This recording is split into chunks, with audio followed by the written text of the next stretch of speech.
이야기 시작에 앞서 구독과 좋아요를 눌러주시면 채널이 성장하는데 큰 도움이 됩니다. 그럼 이야기 시작해 볼게요.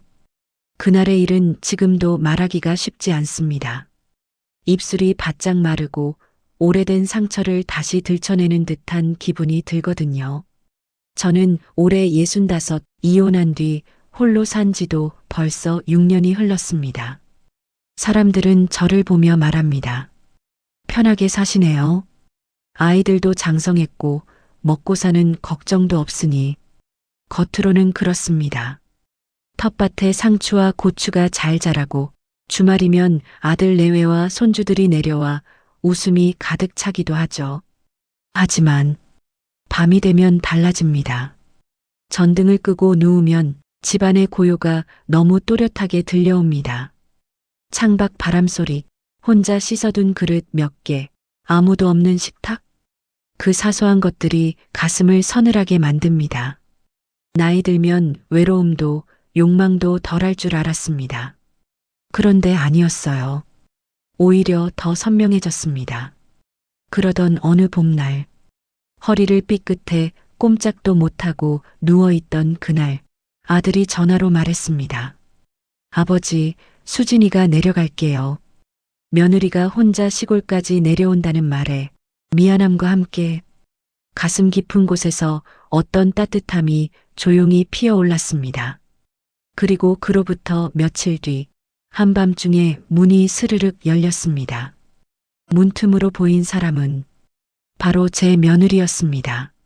서로의 눈이 마주친 순간 짧은 몇 초였지만 오래 묻어둔 외로움과 허기가 한꺼번에 드러나는 듯 했습니다. 이 나이에 왜 이렇게 부끄러운 마음을 품었을까? 왜 가족을 흔들 뻔한 갈등 속으로 들어섰을까? 그리고 그 흔들림 끝에 찾아온 누구도 예상치 못한 따뜻한 치유는 무엇이었을까? 이 이야기는 욕망의 이야기가 아닙니다. 누구나 겪을 수 있는 나이 들어가는 사람의 깊은 외로움과 가족이 건네는 온기에 대한 진솔한 고백입니다. 지금부터 그 문이 열리던 순간부터 시작하겠습니다.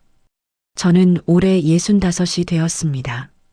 시골 작은 집에서 홀로 살고 있습니다.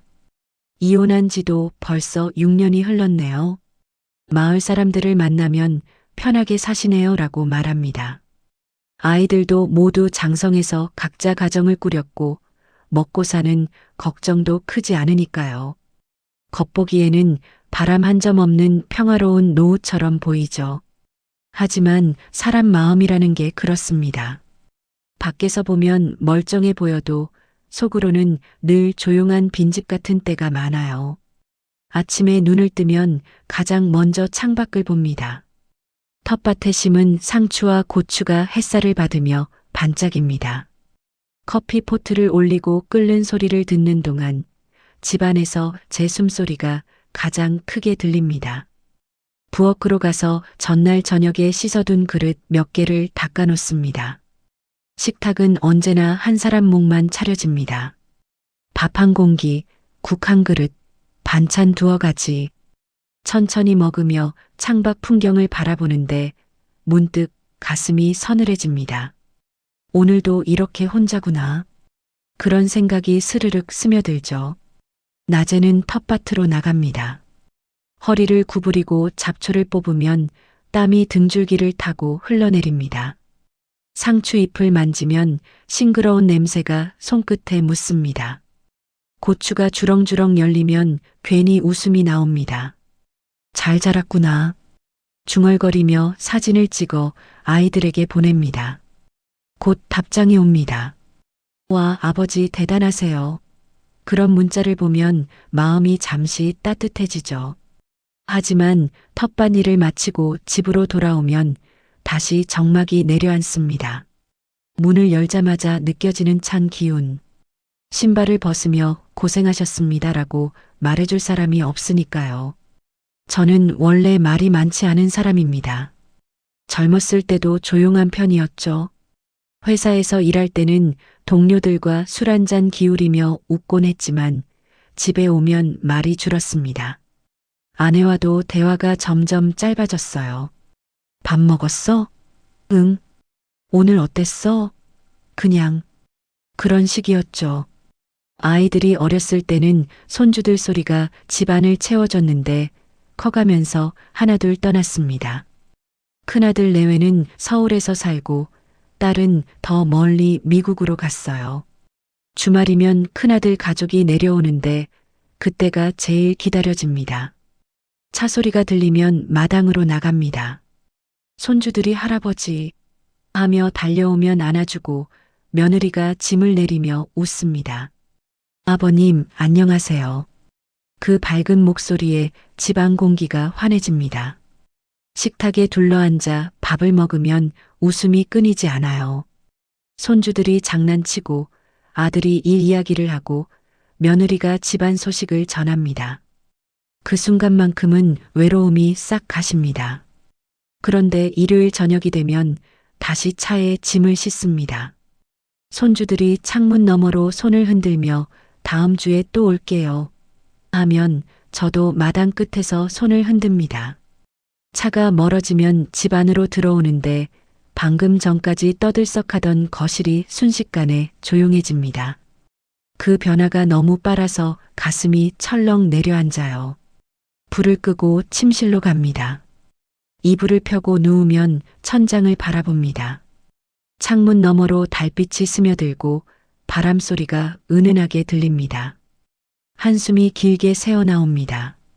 잘 지내고 있다. 스스로를 다독이지만 마음 한구석은 늘 허전합니다. 나이 들면 이런 감정도 덜할 줄 알았어요. 욕망도 외로움도 희미해질 거라 생각했죠. 그런데 아니었습니다. 오히려 더 선명해졌습니다. 밤이 깊어질수록 몸이 뜨거워지고 상상이 꿈틀거립니다. 누군가의 따뜻한 손길, 부드러운 숨결, 피부가 스치는 감촉. 그런 것들을 오랜만에 떠올리면 가슴이 답답해집니다. 손끝이 저릿하고 몸이 뒤척입니다. 이 나이에 무순하며 이불을 끌어당기지만 쉽게 잠들지 못합니다. 며느리 생각이 자주 납니다. 이름은 수진이에요. 결혼한 지 10년쯤 되었죠. 늘 밝고 예의 바릅니다. 내려올 때마다 제게 먼저 인사하고 집안일을 도와줍니다. 부엌에서 설거지하는 뒷모습을 보면 괜히 마음이 간질거립니다. 가슴이 살짝 뛰고 시선이 머무릅니다. 딸처럼 생각해야지. 스스로를 타이르지만 오래 굶주린 사람이 따뜻한 빵 냄새를 맡으면 흔들리는 것처럼 작은 온기에 쉽게 반응합니다. 그럴 때마다 고개를 돌리고 텃밭으로 나가 흙을 만지며 마음을 가라앉힙니다. 요즘 들어 그런 밤이 더 잦아졌습니다. 몸이 먼저 지치고 마음이 그 뒤를 따릅니다. 혼자 사는 세월이 길어질수록 제 마음을 챙기는 법조차 잊어버린 듯해요.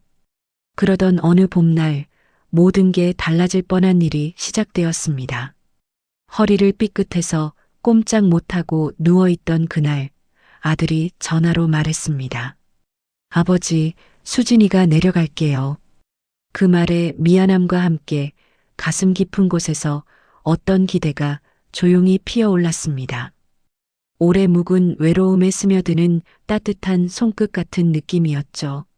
문이 열릴 때 어떤 일이 벌어질지 그때는 미처 몰랐습니다. 그 봄 초입은 낮에는 따스했지만 아침 저녁으로 아직 싸늘한 기운이 남아 있었습니다. 텃밭에서 잡초를 뽑다가 허리를 구부렸다 펴는 동작이 예전 같지 않다는 걸 새삼 느꼈죠. 잠깐 움직였을 뿐인데 허리에서 끈하는 느낌이 스쳤습니다. 처음에는 별일 아니라고 생각했습니다. 집으로 돌아와 소파에 앉아 쉬면 나아질 거라 여겼어요. 그런데 시간이 지나면서 통증이 등줄기를 타고 올라오고 열까지 오르기 시작했습니다. 결국 그날 하루를 거의 누워서 보냈습니다. 물 한 잔 뜨러 부엌까지 가는 것도 버거웠어요. 혼자 산다는 게 이런 순간에 가장 크게 다가옵니다.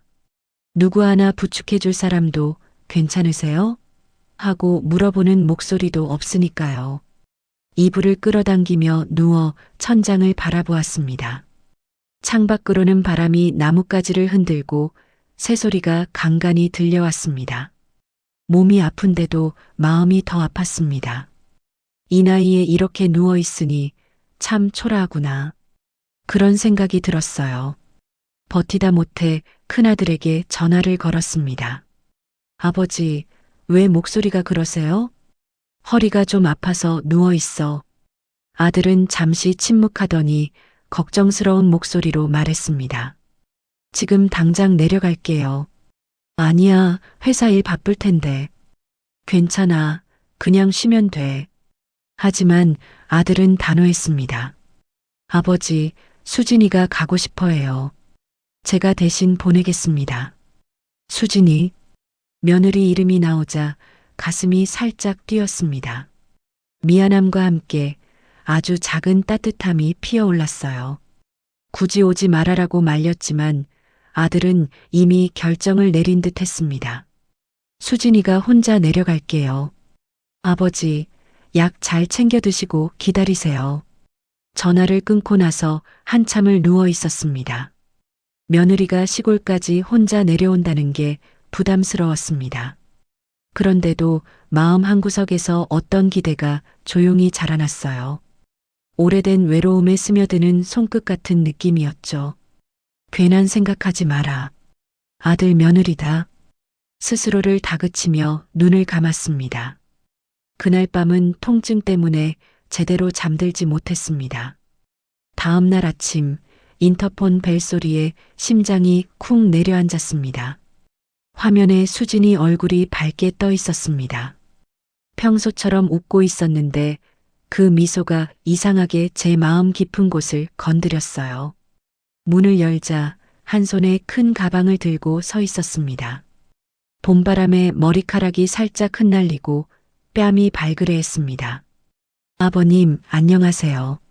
많이 아프시다면서요? 수진아, 멀리서 고생했다. 아니에요. 당연히 와야죠. 수진이는 신발을 벗으며 웃었습니다. 그 순간 집안 공기가 조금 환해지는 듯 했어요. 저는 소파에 기대 앉아 있었는데 얼굴이 상한 티를 내지 않으려 애썼습니다. 하지만 수진이는 단번에 제 상태를 알아챘습니다. 얼굴이 많이 상하셨어요. 앉아 계세요. 제가 죽 끓여 드릴게요. 부엌으로 향하는 발걸음이 자연스러웠습니다. 냄비에 물 붓는 소리, 칼이 도마에 닿는 소리, 호박을 썰며 나는 구수한 냄새가 집안을 채웠습니다.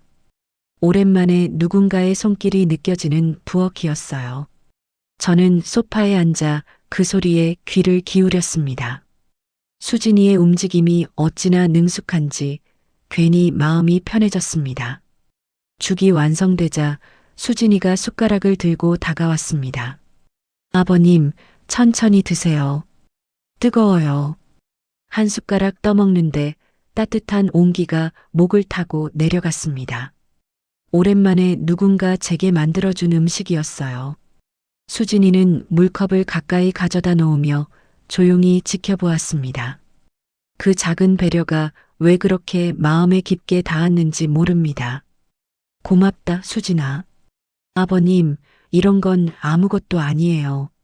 수진이는 웃으며 대답했습니다. 약을 챙겨 먹고 나니 몸이 나른해졌습니다. 수진이가 팔을 잡아 일으켜 주었어요. 손목을 살짝 잡아주는 그 짧은 순간 체온이 스며들었습니다.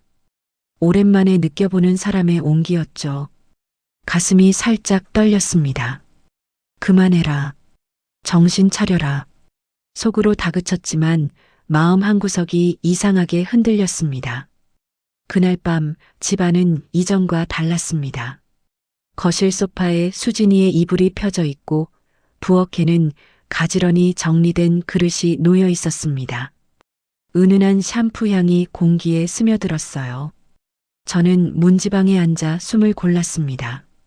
오래된 외로움 속에 새로운 온기가 들어오니 마음이 복잡해졌습니다. 수진이가 욕실에서 나오는 소리가 들렸습니다. 물방울 떨어지는 소리, 발걸음 소리가 조용한 집 안에 또렷하게 울렸어요. 저는 방으로 들어가 문을 살짝 닫았습니다. 누워서 천장을 바라보았습니다. 통증은 좀 가시었지만 마음은 오히려 더 불편했습니다. 이런 마음을 품으면 안 돼. 스스로를 타이르며 이불을 끌어당겼습니다. 그런데 잠이 오지 않았습니다.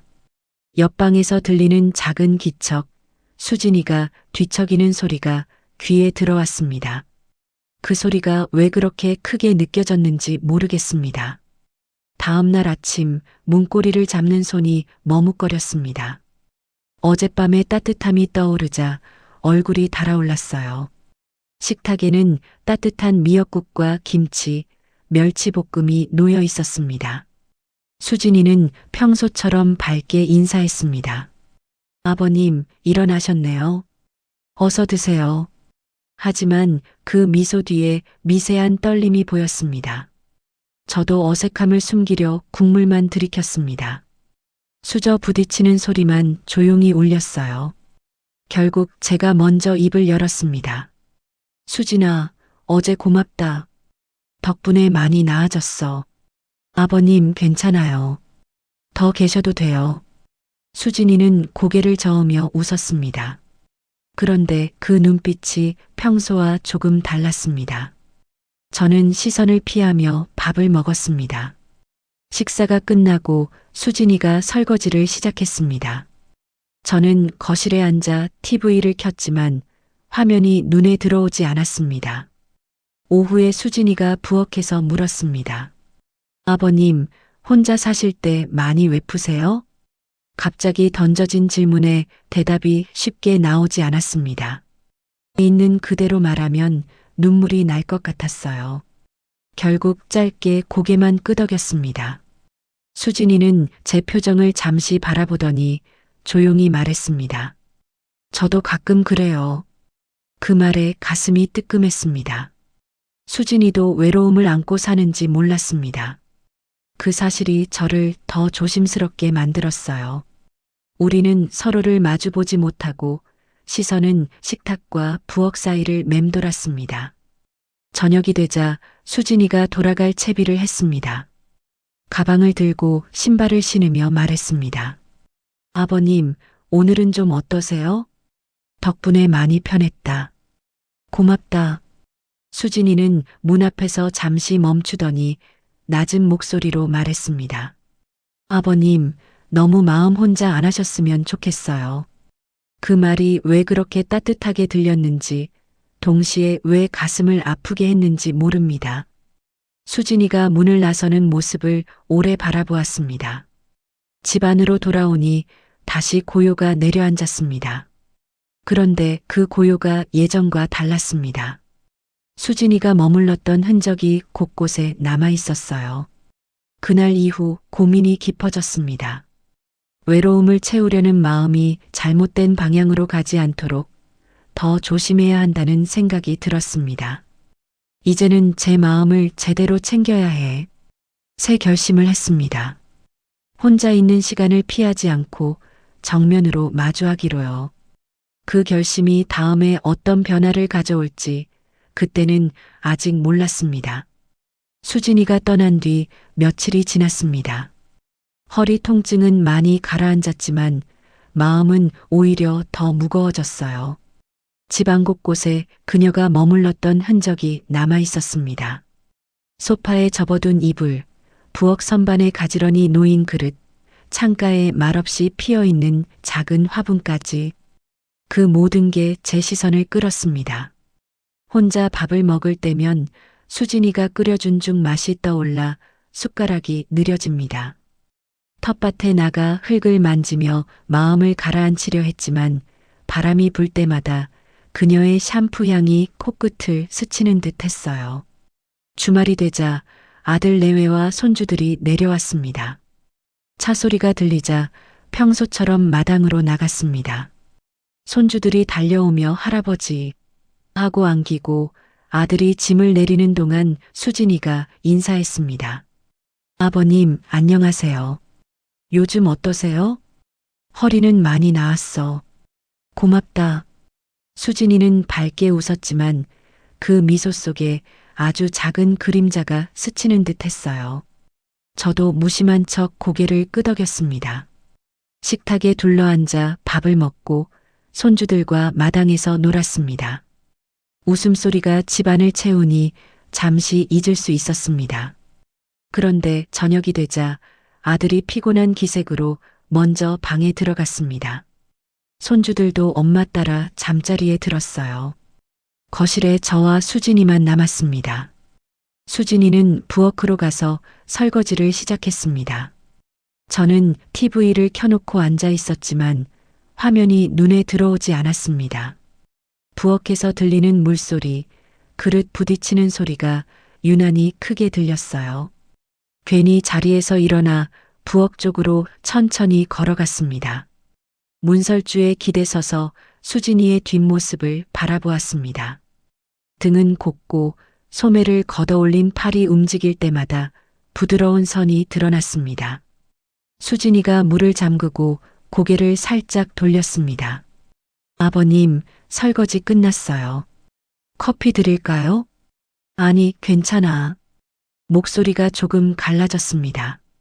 수진이는 행주로 손을 닦으며 제 쪽으로 한 걸음 다가왔습니다. 거리는 멀지 않았어요. 그 순간 가슴이 다시 쿵 내려앉았습니다.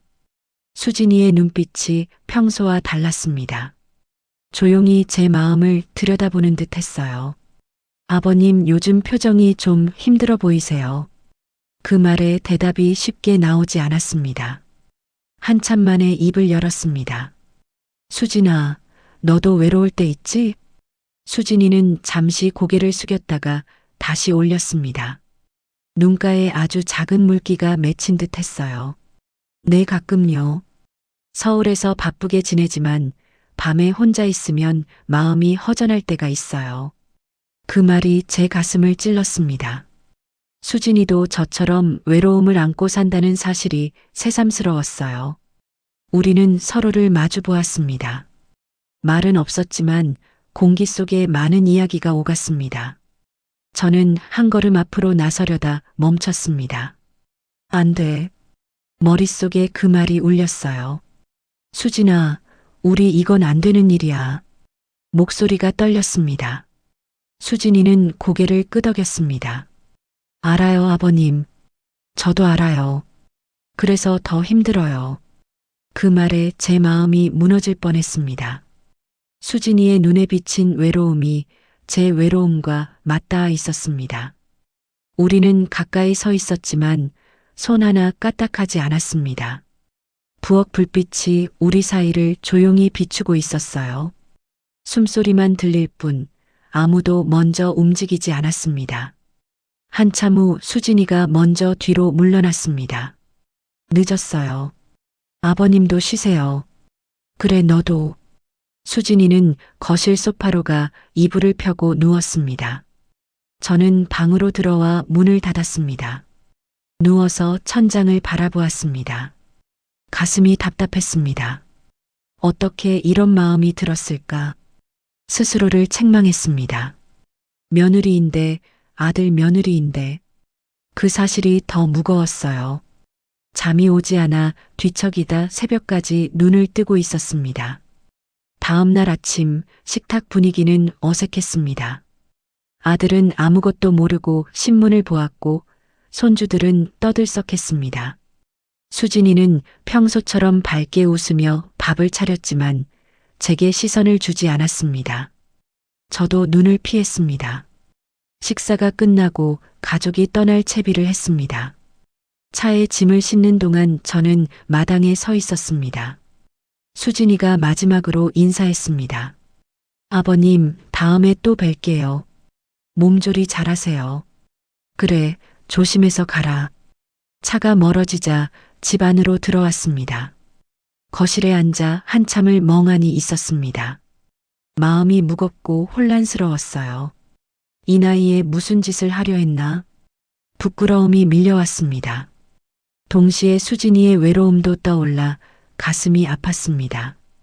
가족을 해칠 뻔한 마음, 그게 가장 무서웠어요. 며칠을 그렇게 보냈습니다. 텃밭에 나가도 집중이 안 됐습니다. 마을 할아버지들과 바둑을 두러 가도 생각이 멀어졌어요. 밤마다 그 부엌 장면이 떠올랐습니다. 수진이의 떨리는 목소리, 서로 마주친 눈빛. 이대로 두면 안 돼. 위기가 깊어지는 느낌이었어요. 혼자 견디려 애썼지만 방법이 없었습니다. 누구에게 털어놓을 수도 없고 잊으려 해도 잊히지 않았습니다. 그러던 어느 저녁 창밖을 보며 앉아 있었습니다. 해가 지고 마당에 그림자가 길게 드리웠어요. 문득 오래된 사진첩이 눈에 들어왔습니다. 젊었을 때 아내와 함께 찍은 사진, 아이들이 어린 시절 사진. 손을 뻗어 사진첩을 펼쳤습니다. 아내의 웃는 얼굴을 보니 가슴이 시큰거렸습니다. 여보, 미안해. 속으로 중얼거렸어요. 그때 문득 깨달음이 왔습니다. 외로움은 누구나 안고 사는 거지만 그걸 잘못된 곳에 기대면 안 된다는 것. 가족을 지키는 게 제일 소중하다는 것. 절망 속에서 작은 희망이 보였습니다. 이 마음을 솔직하게 마주하고 제대로 다스려야 해. 중요한 결심이 섰습니다. 더 이상 피하거나 숨기지 않기로요. 제 외로움을 인정하고 올바른 방법으로 채우기로 했습니다. 마을 사람들과 더 자주 만나고 취미를 찾아보고 필요하면 상담도 받아보자고 마음먹었습니다. 이 위기를 그냥 넘기지 않고 제 삶을 바꾸는 계기로 삼기로요. 그 결심이 과연 잘 될지 아직은 알 수 없습니다. 하지만 이 길이 옳다는 느낌이 들었습니다. 앞으로 어떤 변화가 올지 가슴이 조금 뛰었습니다. 이 위기를 어떻게 극복할까? 그 생각 하나만으로도 조금 힘이 났어요. 그 결심을 한 뒤로 하루하루가 조금씩 달라졌습니다. 아침에 눈을 뜨면 가장 먼저 창밖 텃밭을 봅니다. 상추잎에 이슬이 맺혀 반짝이는 모습을 보면서 오늘도 힘내보자 하고 중얼거립니다. 이전에는 그 풍경이 허전하게만 느껴졌는데 이제는 제게 작은 힘을 주는 듯해요. 커피를 끓이며 라디오를 켭니다. 옛날 가요가 흘러나오면 따라 흥얼거리기도 합니다. 혼자 있지만 그 소리가 집안을 채워주니까요. 먼저 마을 모임에 나가기로 했습니다. 그동안 바빠서 하며 피했는데 이제는 일부러 시간을 냅니다. 동네 경로당에 가면 할아버지들이 바둑을 두거나 이야기를 나눕니다. 문을 열고 들어가자 익숙한 얼굴들이 반깁니다. 오랜만이네. 요즘 어때? 그냥 그래요. 바둑 한 판 둘까요? 처음에는 어색했습니다. 말이 많지 않은 제가 먼저 이야기를 꺼내기 어려웠어요. 하지만 한 할아버지가 텃밭 이야기를 하자 자연스럽게 대화가 이어졌습니다. 상추가 잘 됐어요? 나도 오래 심었는데 벌레가 많아서 비닐로 덮으면 좀 나아요. 다음에 알려드릴게요. 그런 사소한 대화가 쌓이면서 마음이 편해졌습니다. 바둑을 두다지면 웃으며 또 진해하고 일어나고 이기면 오늘 운이 좋았어 하며 기분이 좋아집니다. 집으로 돌아오는 길에 마을길을 천천히 걷습니다. 봄바람이 뺨을 스치고 개 짖는 소리가 멀리서 들립니다. 그 평범한 풍경이 소중하게 느껴졌어요. 집에 돌아와 화단을 손봤습니다. 오랜 세월 방치된 곳에 흙을 갈고 동네 아줌마에게서 받은 꽃씨를 심었습니다. 물을 주며 잘 자라다오 하고 말합니다. 손에 흙이 묻는 느낌이 좋았어요. 저녁에는 책을 읽거나 옛날 드라마를 봅니다. 이전에는 TV를 켜놓고 멍하니 있었는데 이제는 내용에 집중합니다. 잠자리에 들기 전 창밖 별을 보며 하루를 돌아봅니다. 오늘도 괜찮았어. 그런 생각에 잠이 잘 옵니다. 주말이 되어 아들 가족이 내려왔습니다. 차 소리가 들리자 마당으로 나갔습니다. 손주들이 달려오고 수진이가 인사했습니다. 아버님, 안녕하세요. 요즘 기운이 좋아 보이세요. 그래, 덕분에 요즘 괜찮아. 식탁에 앉아 밥을 먹었습니다. 손주들이 떠들고 아들이 일 이야기를 합니다. 수진이는 조용히 웃으며 듣고 있었어요. 식사가 끝난 뒤 아들과 손주들이 마당에서 놀 때 수진이가 부엌에서 설거지를 했습니다. 저는 자연스럽게 옆에 섰습니다. 수진아, 그때 미안했다. 수진이는 손을 멈추고 고개를 돌렸습니다. 눈빛이 부드러웠어요. 아버님, 저도요. 그때 마음이 복잡했어요. 나이 들었어도 사람 마음은 참 어렵구나. 너도 힘들었을 텐데. 수진이는 행주로 손을 닦으며 조용히 말했습니다. 아버님도 외로우셨을 거예요. 이해해요. 이제는 괜찮아요. 그 말에 가슴이 따뜻해졌습니다. 오해가 풀리는 느낌이었어요. 고맙다. 내 덕분에 많이 깨달았어. 저도요. 아버님 보면서 제 마음도 돌아봤어요. 우리는 잠시 말없이 서 있었습니다. 부엌 창밖으로 마당에서 웃는 손주들 소리가 들려왔습니다. 그 소리가 우리 사이를 채워주었어요. 저녁에 모두가 거실에 모였습니다. 아들이 아버지, 요즘 마을 모임 나가신다면서요? 하고 물었습니다. 응, 바둑도 두고 이야기기도 해. 재미있더라. 잘하셨어요. 혼자 계시지 말고 사람들 만나세요. 수진이가 거들었습니다. 아버님, 화단에 꽃 피면 사진 찍어주세요. 손주들도 좋아할 거예요. 그래, 꼭 찍어서 보낼게. 그날 밤 가족이 잠든 뒤 저는 마당에 나와 앉았습니다. 달이 밝게 떠 있고 텃밭이 은은하게 빛났습니다. 마음이 한결 가벼웠어요. 수진이와 나눈 대화가 큰 짐을 내려놓게 해주었습니다. 서로의 외로움을 이해하고 가족으로서의 선을 지키기로 한 그 조용한 약속이 따뜻했습니다. 며칠 뒤 마을에서 작은 봄나들이가 있었습니다. 산책로를 따라 걷다벚꽃이 피어 있는 곳에 앉았습니다. 할머니 한 분이 혼자 사시는데 힘드시죠? 하고 물었습니다. 처음에는 그랬어요. 이제는 조금씩 나아져요. 사람들 만나고 움직이면 좋아져요. 우리도 다 그래요. 그 말이 위로가 됐습니다. 집으로 돌아와 화단을 보았습니다. 싹이 조금씩 올라오고 있었어요. 물을 주며 고맙다 하고 속으로 말했습니다. 또 다른 주말 가족이 내려왔을 때 수진이가 작은 선물을 건넸습니다. 책 한 권과 꽃이 봉투였어요. 아버님, 이 책 좋대요. 같이 읽어요. 고마워. 꽃씨도 심어볼게. 아들이 웃으며 말했습니다. 아버지, 요즘 웃는 게 많아지셨어요. 그래, 내 어머니 닮았나 보구나. 그 순간 수진이가 조용히 웃었습니다. 우리는 서로를 보며 고개를 끄덕였습니다. 말하지 않아도 알 수 있는 감사와 격려가 오갔어요. 그날 저녁 손주들이 잠든 뒤 거실에서 차를 마셨습니다. 수진이가 말했습니다. 아버님, 앞으로도 이렇게 자주 내려올게요. 같이 텃밭도 가꿀까요? 좋지.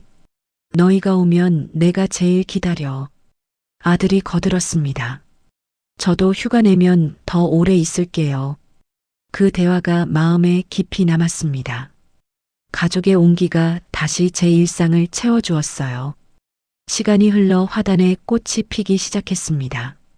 빨강, 노랑, 분홍 꽃들이 햇살을 받아 반짝입니다.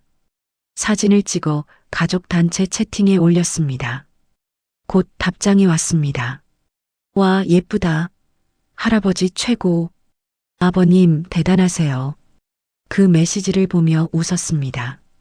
외로움이 완전히 사라진 건 아니지만 이제는 그걸 혼자 안고 있지 않습니다.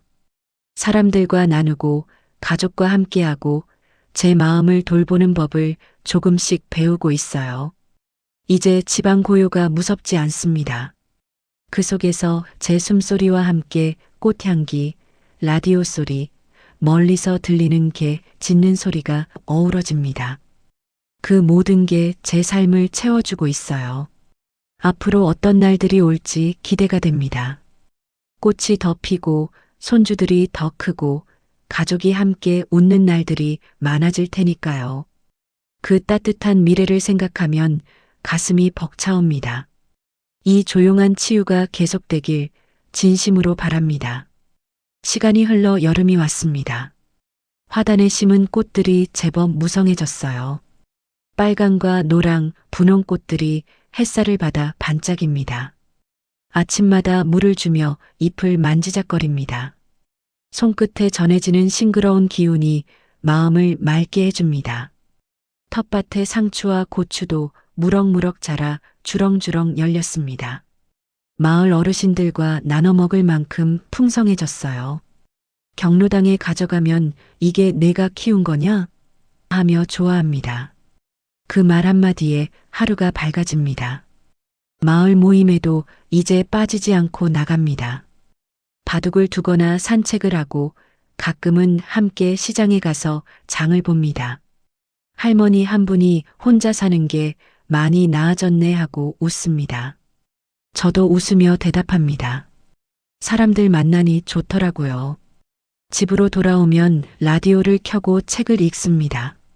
수진이가 준 책을 다 읽고 나니 또 다른 책이 생각났어요. 동네 도서관에 가서 빌려왔습니다. 페이지 넘어가는 소리가 조용한 집안을 채워줍니다. 저녁에는 마당에 앉아 바람을 쐭니다. 해가 지는 하늘을 보며 하루를 돌아봅니다. 외로움이 아주 사라진 건 아니지만 이제는 그걸 받아들이는 법을 알았습니다.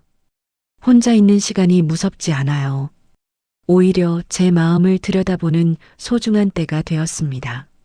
주말이 되면 아들 가족이 내려옵니다. 차 소리가 들리면 마당으로 나가 손주들을 안아줍니다. 손주들이 커서 이제는 제 손을 잡고 텃밭을 구경시킵니다. 할아버지, 이 고추 언제 따요? 조금 더 크면 딸 거야. 너희 먹으려고 키웠어. 손주들이 웃으며 잎을 만집니다. 수진이는 화단을 보며 감탄합니다. 아버님, 꽃이 정말 예뻐요.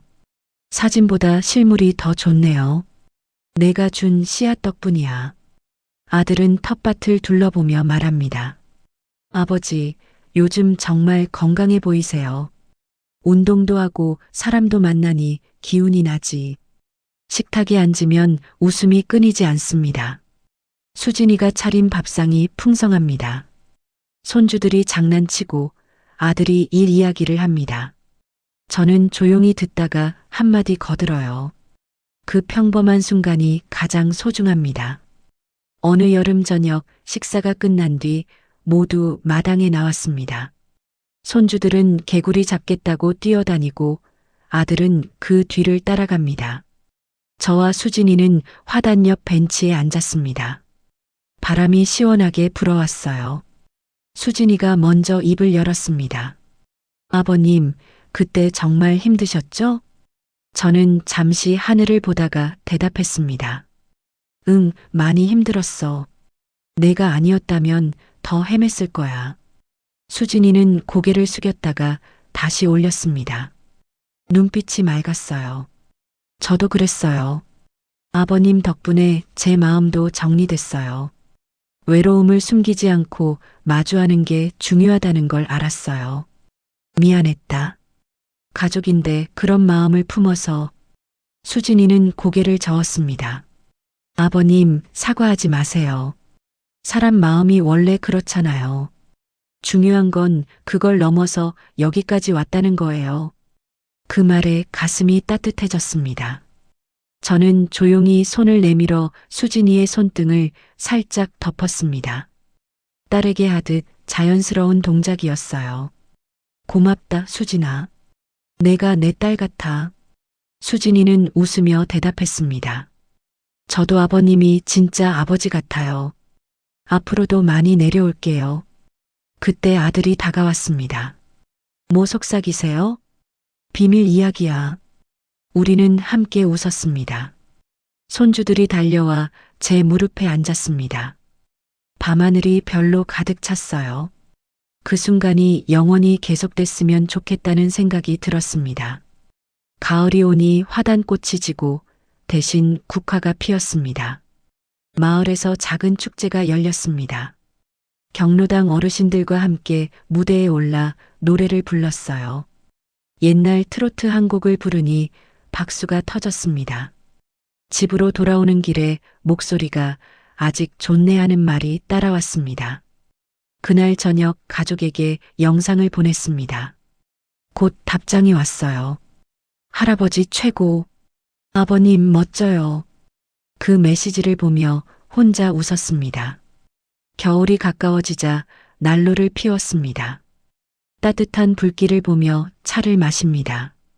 창밖으로 눈이 내리는 날에는 손주들과 눈사람을 만들었습니다. 수진이가 뜨개질로 목도리를 만들어 주었어요. 아버님, 이거 두르세요. 추우실까봐. 고맙다. 따뜻하구나. 목도리를 만지며 수진이의 마음이 느껴졌습니다. 어느 추운 저녁 가족이 모두 모인 날이었습니다. 난로 앞에 둘러앉아 귤을 까먹었습니다. 아들이 말했습니다. 아버지, 내년에는 같이 여행 갈까요? 온 가족이. 좋지. 어디로 갈까? 손주들이 떠들썩하게 장소를 말합니다. 수진이가 조용히 웃으며 제게 눈짓했습니다. 그 눈빛에 감사와 사랑이 담겨 있었어요. 그날 밤 모두 잠든 뒤 저는 마당에 나왔습니다. 눈이 살짝 쌓인 화단을 보았습니다. 꽃은 지었지만 뿌리는 여전히 살아 있었습니다. 봄이 오면 다시 피어날 테니까요. 집 안으로 들어와 난로 곁에 앉았습니다. 따뜻한 불길이 얼굴을 비춥니다. 이제 외로움은 제 삶의 일부가 되었습니다. 하지만 그걸 혼자 안고 버티지 않습니다. 가족과 나누고 이웃과 나누고 제 마음과도 대화합니다.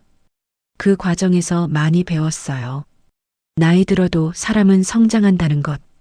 잘못된 마음이 들 때도 있지만 그걸 마주하고 바로잡으면 된다는 것. 그리고 무엇보다 소중한 사람들이 곁에 있다는 것. 창밖으로 눈이 내립니다. 하얀 눈이 집 지붕을 덮고 마당을 채웁니다. 그 고요한 풍경이 아름답습니다. 저는 눈을 감고 속으로 중얼거립니다. 고맙습니다. 모두에게. 이 집은 더 이상 텅 빈 빈집이 아닙니다. 웃음과 추억, 따뜻한 마음으로 가득 찼어요. 혼자 살지만 외롭지 않습니다. 봄이 오면 다시 꽃이 피고 손주들이 달려오고 가족이 함께 웃을 겁니다. 사람 마음은 참 묘합니다. 힘든 시간을 지나면 더 단단해지고 더 따뜻해지니까요. 그 사실을 이 나이에 깨달았으니 앞으로 남은 날들이 더 소중합니다. 외로움이 찾아올 때마다 이렇게 말할게요. 괜찮아. 너와 함께할 사람들이 있어. 그리고 조용히 웃을 겁니다. 이 고요 속에 피는 온기가 제 삶을 영원히 밝혀줄 테니까요.